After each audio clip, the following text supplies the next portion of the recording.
sister ba ko chechire baby na danfo ni no akwa ne ko buru ya wo take one man adwena sai wo bar wo hu kwan gata no so wo bata no wo hu sese wo pass na hasi behwe gata na no se kim e pa ye no ano okọ onu kra ensa ne bi no wo de ne ye kro no ofa mesrew prophet boawo ahwe no anko hu bio because we wa dwen say sunsun bu ha no odi sunsun na ba be ne de afi wo jaya ne ha no jai prophet boawo twon furu ne kro no de udi agba mazo ma bi tro da be no bi da fiase banchi ba ko abranti awoma ka asem bi o se ne be ma ne se de ayaketu abi e fona se papa bia obi fa na yire ana mo kwa yin fi na mo kwaje am ko bo ne ka ayfre ana mo chaje no sika mo je ye no akwa bi o tare ana omi ajapadi ji skari wi na omo ajana bia mo jana na ehwi timi ni bia edua de ni bia ekonnection de ni bi manzo akwara kana asem no ni nam chese obe ma no utimi gbadwuma ana de fun awa na atwikum awa na abana ayepete merem kura senka be ma de o se wo sori anopana Oba Johnson nanka apigen mu se Johnson de nso nyesa o da bi me de se nipa kura de se oba wo na mo se na mu hu na afi na be ma na sole ene de nyesa akwara na me se ade be chin so a na apija ma se me be Johnson ene de nyesa akwara ejo mo jenis kama ni wi no ojo ko okoje na so koto abema na ofare ire no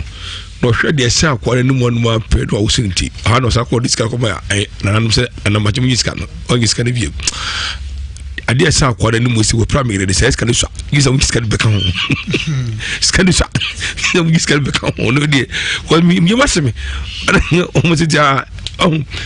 na Ewiase no obi ade ho no be be ni nso na abrati asem o kan se so otimi bia enyama ketikiti abomuni hwan ni stu ni dress ni nasefo na ana ma me ka fantinu tane sa papa ne de no se na ne bi sam akrofo ko wia no ni da munyama nyina o ama area of nyama fo nyina ru akwo no mko ho ana omuko su wia man o si bibia nge ya se stu na ya sha fridge ni ma chifo guma Nhyira asa wi aka ho no na nia nyima fighting nyina no anya ne yese sa student fridge numa o si chefo egumo awo no mi stu kama chefo ne fish ka apopo egumo o ma wi ni nyina e se bi no no emu wo mu pani a wo ye dey o mo wi o mo pe bi akọ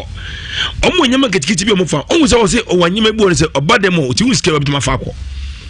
se ni krono so mo remu a unya hoto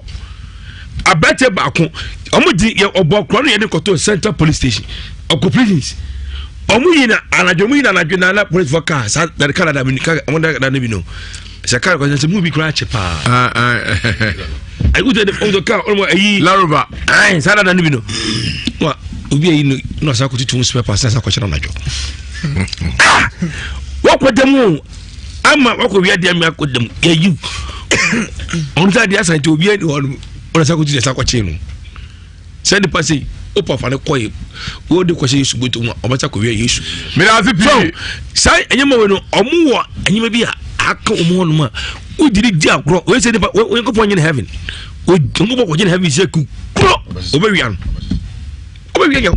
obesa botu botu ejabo oba ho no ya no heye ko de pomoni ni se de oni mi o uja gro usika na basa fa ashen botum na wakoso obi ento oba no de sipeg o man ko fo twa ho ahia bi baba bi fatu yansa cause obo wi ba akon atana akwa bi amle bi so ya de kokoto no wakoto obi botum ye de ne ko obi asanti se akwa de o innocent abanka baguni sa inspector de ne ko no asa tubutu uno ni agranya enye jajo ka se okrofo bi omunya okrofo man ko de o ti wi ade akrofo de man ti man ko ofini se ya okojo bi kon kajetia situation no atni yetmatu de botu yi sika eni titire ni ya de ko abo ugo ne numa 15 years 25 years 50 years 25 years adego kwame mamintio jamon zo ni ji abeka fia Jamanso medase ndeje beka fia. All right. Yento ne na fe yento so Ewiase Mu Nsem 104.5 FM. Diba me ensa ko wi ade. Dodi kan ewia ka twade. Tosu minu anka. Tosu mi ensa aye kube. Na yese yenyamo hwe. Dibi wi be de betua no. Etua dodi kan Ewiase na ya anka twade. Tosu minu na ya anka de tua no. Ne tua nyina no osere. Ade ya semini ya tosu mi ensa ko wi akube. Wa fese yedi kube tua dipa. Yedi mo funu was ro ebe ya re ho se. Ya re ho se. Jabrante no beto no why wati be jina so pemi wati be bodjuma wati so ojidie nyunkwa Angel Dominion International asoy makodumi odifo Joseph Mensa otivie ha wo bodjuma ye papa one benefit adin saguru so purify and sanctify no say akwa kone ko yaduma de babo man den safo ka ho tisafo no she babo num twa no ho fe de ni mesisi no trance no so dabi esem ye oyi bia be boadasa etu wo sheda sam 91 ni 23 o de bodjuma papa ye chogutu ano ni tu ano wan ye so de ju sa oyi bi na America no bodjuma pa sa wa yire no we enfa no amo bi ko je bi oyi so fidie no se wa maji oyi o sem ne ko no amo we enfa no amo etu wo sheda mpati wo na ye firi honom warem semsem ko ye be ye firi ho yara ya konkro one time quick ne ko emabiu yefum na to mo ne ko spiritual attack control crisis juma sem ko ye me nipa 10 mo ko pajuma ye pe nipa 10 ya fa nipa 9 aka nko se fa wo ehwe mi di yes my friend no you know hey my friend what you need to go away your face like monkey susu mu je ha ya penti wonim tum mu jina ko bia hu na mo adwuma no ye mo na ko je Angel Protection Oil Psalm 91:23 ya trogu home bebo apa na make out say Angel Protection Oil no Psalm 91 no 23 no e ba cho bebo e na first make out say 23 no ejile favor kwa ejili with favor kwa so pardon bi anim so mpenjo bi anum body an ko jibi so therefore Joseph Mensa to be fita adago no so a purify a sanctify so mfani juma e ba to me ahodo nie oba inshallah from here benya bi no ato na afi asafu market ready haba any opportunity service alone din mu Germany woni adu Frankfurt no busa ura Peter o say Mensa on sabe kabi US Virginia Roxen Ethiopia and after London Mitcham CR4 no bisa lady house on Sabekabi and after London wa Belly Street 91900 Gent of Isaac ya boate of a boat Ethiopia na Odru aya Ghana nkamem amasamai Dinium de Amasama Yemde Pa Temse Sama Bitis Wadi Minim Amasama Stadium Junction Javis or working hours no Thursdays and Saturdays Kumasi Ultimate Bola Junction working hours no Monday not Tuesdays in Koko Trado Salvation School working hours no Saturdays Obenyabi no ato na dijuma Odifo Joseph Mensa na etu apete. Number ni 0554477959 0554477959 and 0504604122 0504604122 Koji bebo apa power specialist herbal clinic yade be etu ase machines ahodo ha de diagnose di pedua yi ha ne frizo tentem be ma wontimi nyina so say you from na blood pressure yade bia want to yade ankasa me kwamnya aisha nkomane fans ye ma yade fans hoho na be hye wo sense akọ massage physio ni nyina we bi na so ye herbal powder powder we dey koyie and make sure omodi a boost immune system no boost no kama soja for honum de no mu nyina weak me de betu pusu wo coronavirus transmogrify no ten to be amode no ko bi immune booster be bo pa and after so cough care herbal mixture kugu care transmogrify and disqualify koyie pani of power specialist herbal clinic. Yedisho jiri kajiri bema simijuso bema oni yekodo bema na jofon jiri kajiri wube jaso se ponko krika wube jaso se machine twa blocks no epanyan wube jaso se train chukuchaka chio mawie oni akojo di ententem ena afenso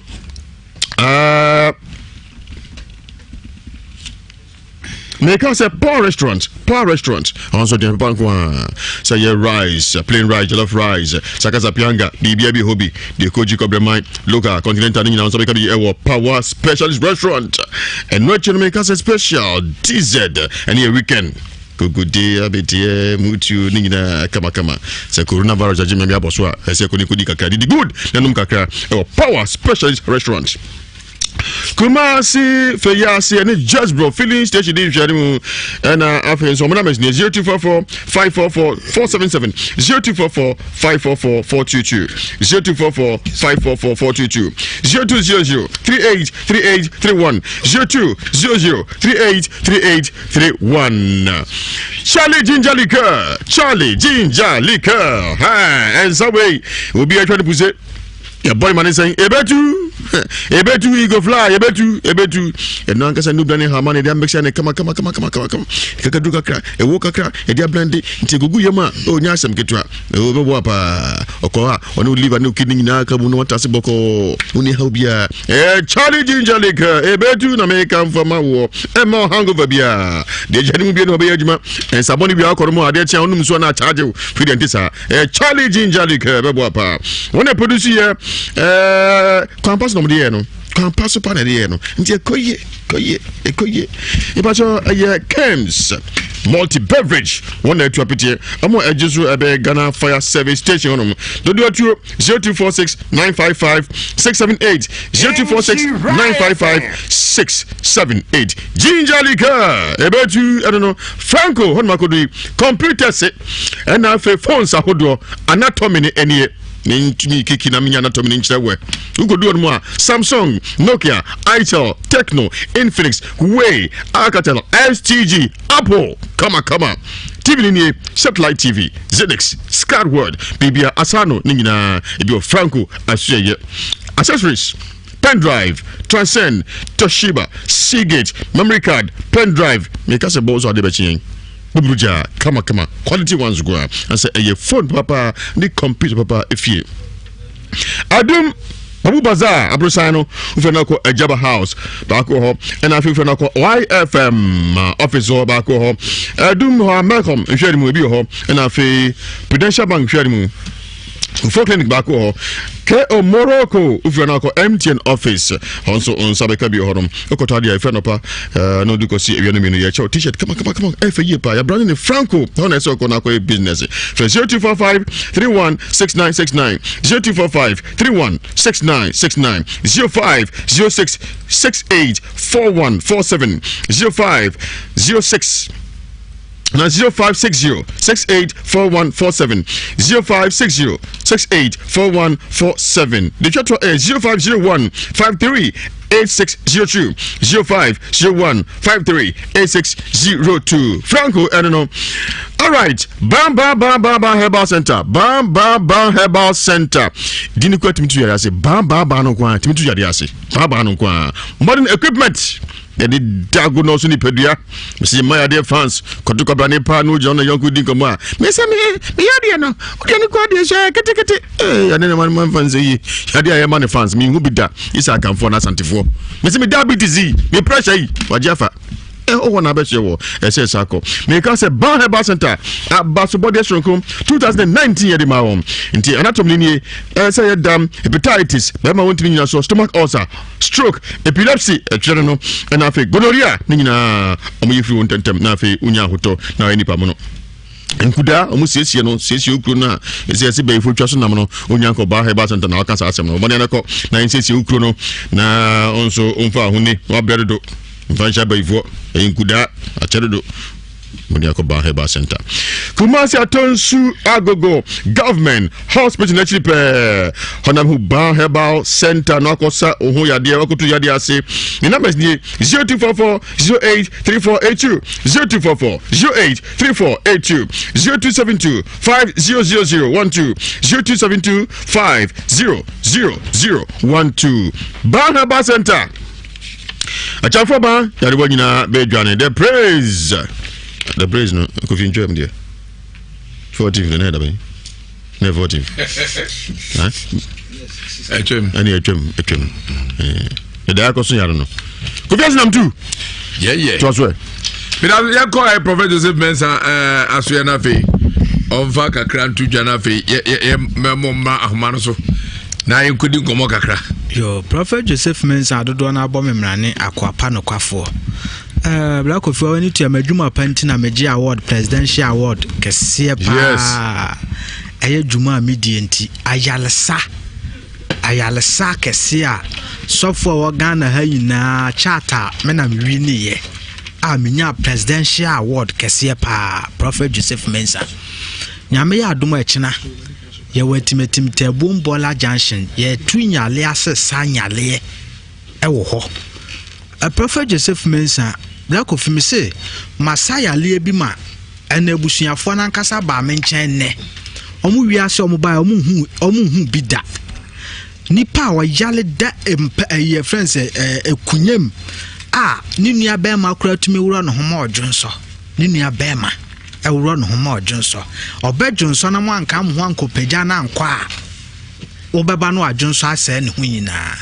Black of room dina chia oba menchia mehia no 1 month 1 week pe no sole na ante ye abusuafo no ho adwiri na che se 1 month ne dia na ogina high hill so onu ankasa kashe ne ho animonyam Black of media de bia meka Prophet Joseph Mensah nyale de yemfa nyale mesra me nko wodo yale ne ba ka hu se yale na odi abanete sen wa beka Yeswa bi mu free sremu tumi chin saa sremu ndro yina asa je se oba me ho na me na to aduro so yale bi te se diabetes pressure anasa yale ben yale bi te se stroke ana hepatitis B anasa HIV men kan tumi ho wa oba obeka se yesunsum se nyesunsum ekina yehia yetena se ahwehwe ma wankasa wo ba yale na wudi echinya chen wodi echina nyame ya adom afahia me ewatimetim tabuo mpola junction obi abobla so many years di ogina na ogina yetena se the Bible na enu ntimetumi enya award presidential award kese ewo Ghana ha echina yede yehwehwem ewatimetim tabuo mpola junction Prophet Joseph Mensah me telephone number is 055 44 77 959 055 44 77 959 and 0504 60 41 22 0504 60 0504 60 41 22 Prophet Joseph Mensah china yetna so etimetim tabum bola junction ubi how amane kwadanda bia da oso echina fa be hia me na ye kanyale dia Prophet Joseph Mensah me fami sense mebo obi si prof wo de bia ho de chese week bia dance yesi wo ho na Black of ya dance enso ebesi na akese o akese otumu se yale edi ni pe ko wo ye ne ye frɛ se ye gi akra nkwa ye nkuma akra nti obu ha ode yale bia kwada mpaebo ase so many years oda ho da ho o yale bi na wudi chia na huhu anu a wode me telephone numbers na me de egudwa no ne ehia se wo be frɛ me na ekina oni mi nhia na hwɛ se nyale na da wo so no enkwa na obi beka se omo se colonial values ya be ye ntumi nhia media Prophet Joseph Mensah eye heba adwuma na Prophet Joseph Mensah oba nduro na me de hwɛ wo wankasa oba obeka nya me na meka nyale de wunsuro yale bia ho hwe na Prophet Joseph Mensah your friends angels protection oil no Psalm 91 no Black of ade bia ye no nyame ya adom akosi ada ye hia wafidi so aye bebo na etiefu atie oil no de wunya bia wa ha ho oban Nhyira FM ho a oil no bi wo ho protection oil no Psalm 91 ne Psalm 23 na bi wo ho koko pebito na wankasa obeka enyame na meka my telephone number is 055 44 77 959 055 44 77 959 and 0504 604122 0504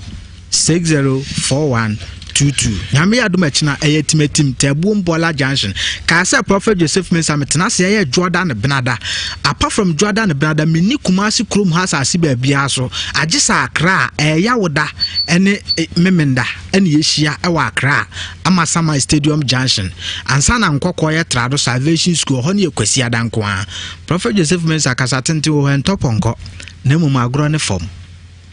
Midasi peace abre yemfa frefo no mienu mi 0322083581 83582 83 mame nche menua apaw kwadwa apaw wako hada e osoko ban ho ba bi ufiewura yeso onfa dwumadi ni agro otie dwumadi papa enya senketo ba bi obia anwumri mechiara pa nyakopon ka ho sara ena mechia e patience agi kirema abra baby obia na hema mechiawati nyakopo enka ho yakọ na yemfa frefo mi bi na fe yem di kobo hello salam alaikum nyamna kum salam mawdu ba o mi abuase ya friend Idris and Kasa Frighton and that's my fine yo yakwai ofa enya le die nyamwa nta bia ya ri nyamwa amongwano insurance ndie musa ye de ya enye ne nkomo ye de bia mongwano no ntoro no de ho bonso e wa bonso dada ko la kwa merci beaucoup merci wa merci beaucoup si tepa merci beaucoup hello Kobi